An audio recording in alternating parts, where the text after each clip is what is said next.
अस्सलाम वालेकुम दोस्तों, घर से तकरीबन 1.5 किलोमीटर दूर पानी भरने के लिए आया हूँ। बड़ा ही साफ़ शफाफ पानी। मैं इस वक्त मौजूद हूँ ये बकर में जहान खान के नज़दीक बाकर पुली पर ये दरबार है। यहाँ पर एक पानी का नलका है, बड़ा साफ़ शफाफ पानी और मीठा और ठंडा पानी होता है। और वैसे ये पानी तो कुदरत का एक अनमोल तोहफा है। इसकी कदर उनसे पूछिए जो थपारकर के इलाके में या खुश्क इलाका में रहते हैं जहाँ पर पानी की बहुत ज़्यादा किल्लत है। हमारे इलाकों का, हमारे चकूक का, कस्बों का और शहरों का पानी बहुत ज़्यादा ख़राब हो चुका है, जिस वजह से हमें पानी भरने के लिए यहाँ पर आना पड़ रहा है 1.5 किलोमीटर। पहले तो हमें शुक्र अदा करना चाहिए कि अल्लाह ने पानी फिर भी हमें मैसर किया हुआ। चाहे पानी ख़राब हो चुका है, यहाँ पे आने के लिए भी हमें टाइम निकालना पड़ता है, लेकिन ये आप दुआ करते रहें कि पानी जो आने वाला वक्त है उसमें हमें पैसों से ना मिलना हो शुरू हो जाए और ये पानी भी ख़राब ना हो जाए। और दूसरी जो मैं आप दोस्त एक गुजारिश करूँगा, यहाँ पे 2 नलके लगे हुए हैं। एक ये नलका लगा हुआ है और एक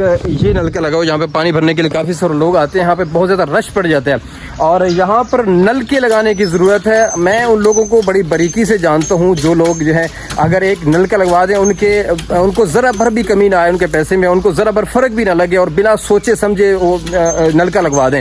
तो यहाँ पे अगर 3, 4, 5 नलके लग जाएँ तो कितना ही अच्छा होगा। यहाँ पे लोग जो है परेशानी बनती है उनके लिए। मैं इस वक्त दोपहर के वक्त आया हूँ तो इस वक्त रश नहीं है। असर के वक्त और सुबह के वक्त जो है तो बहुत ज़्यादा रश होता है। सैकड़ों की तादाद में लोग पानी यहाँ से भर के जाते हैं। मैं उम्मीद करता हूँ उन लोगों से जिनको अल्लाह का दिया वो बहुत ज़्यादा है। इंशाल्लाह मैं उनसे पूरी उम्मीद हूँ कि मेरी इस वीडियो के बाद कहीं ना कहीं कोई ना कोई असर होगा और ये यहाँ पर नलका लगवा के ज़रूर देंगे। खान साहब, नलका लगना चाहिए ना यहाँ पे? यहाँ नलकों की ज़रूरत है ना? तो कितने लोग यहाँ से पानी भर के जाते हैं? बहुत ज़्यादा लोग यहाँ से पानी भर के जाते हैं। तो इंशाल्लाह मैं फिर ये कह रहा हूँ कि ये सदका जारी है। एक के बदले में अल्लाह ताला जो है वो 10 देते हैं। इंशाल्लाह मैं पूरी उम्मीद हूँ कि कोई ना कोई साथी, कोई ना कोई दोस्त इस बात पर जो है वो गौर करेगा और यहाँ पर नलका ज़रूर लगवा के देगा। जज़ाकल्लाह। अस्सलाम वालेकुम व रहमतुल्लाहि व बरकातहू।